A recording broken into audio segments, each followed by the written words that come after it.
যে গাজা আজ রক্তে ভেজা, যেখানে প্রতিটি ঘর ধ্বংসস্তূপে, সেই গাজার ঘর ছাড়া মানুষগুলো দিনের পর দিন আশ্রয়হীন, খাবারহীন, নিরাপত্তাহীন।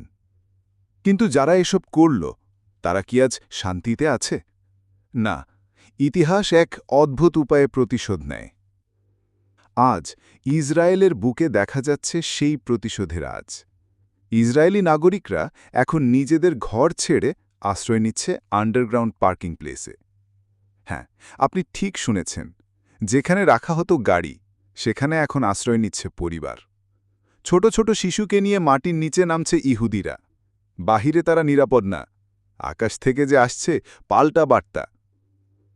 ভাইরাল হওয়া ছবিতে দেখা গেছে একজন বাবা তার শিশুকে কোলে নিয়ে দাঁড়িয়ে আছে গ্যারেজে।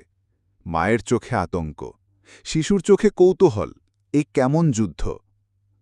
গাজার মানুষগুলো ঠিক তেমনভাবেই ছুটেছিল, বোমা আর বারুদের ছায়া এড়িয়ে। আজ ইতিহাস যেন নিজের হাতে পাল্টে দিচ্ছে দিক। প্রশ্ন হচ্ছে, এখন কি হবে? ইসরায়েল যেভাবে গাজায় আগুন নামিয়েছিল, ঠিক সেই আগুন আজ ছড়িয়ে পড়ছে নিজেদের শহরেও। আর এখন যারা এক সময় গর্ব করে বলতো আমরা অজেয়, তারা আজ গ্যারেজের কোনায় ভয়ে কুঁকড়ে বসে আছে।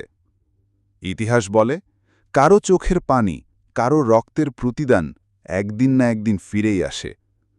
আজ সেই ফিরিয়ে দেওয়ার দিন। গাজার কষ্ট শুধু গাজার না, এটা মানবতার কষ্ট। আর যারা এই কষ্টের কারণ, তাদের ঘরে ঘরে আজ বার্তা পৌঁছে গেছে। বিদেশ টিভি থেকে বলছি, আমি ফয়সাল আহমেদ। থাকুন মানবতার পক্ষে, থাকুন সত্যের পাশে।